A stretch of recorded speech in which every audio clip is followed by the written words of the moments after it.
I'd say that globalization's hunger for cheap labor is a problem precisely because it's been bad for innovation. Both our working people, our populace, and our innovators gathered here today have the same enemy. And the solution, I believe, is American innovation. Because in the long run, it's technology that increases the value of labor. Innovations like the American system and the interchangeable parts revolution it sparked, or Ford's moving assembly line that skyrocketed the productivity of our workers. That's how American industry became the envy of the world.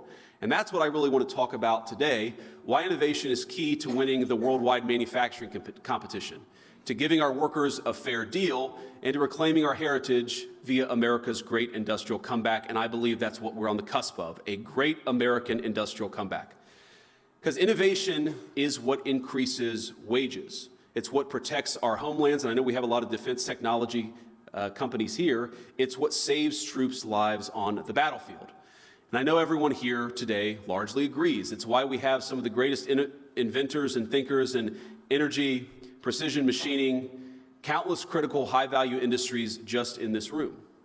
And I think the other thing that unites all of you is that you're builders. And I use that word deliberately. I was very moved by Mark's manifesto from a few years ago about America. We are a nation of builders. We make things, we create things. Each of you came to this summit not because you developed some flash-in-the-pan application, but because you're building something very real. You're raising new factories, you're turning profits back into R&D, and you're creating new, good-paying jobs for your fellow Americans. And this is why I'm such huge fans of yours, of Ben's and Mark's, and of the entire endeavor. And that we recognize now in our administration is the time to align our work interests with those of all of you. It's time to align the interests of our technology firms with the interests of the United States of America writ large.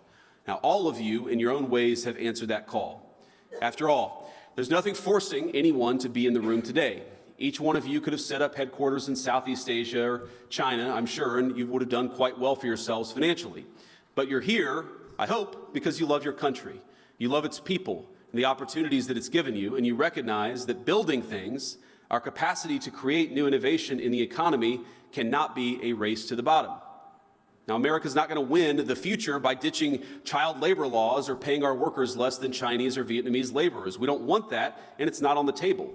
We can only win by doing what we always did,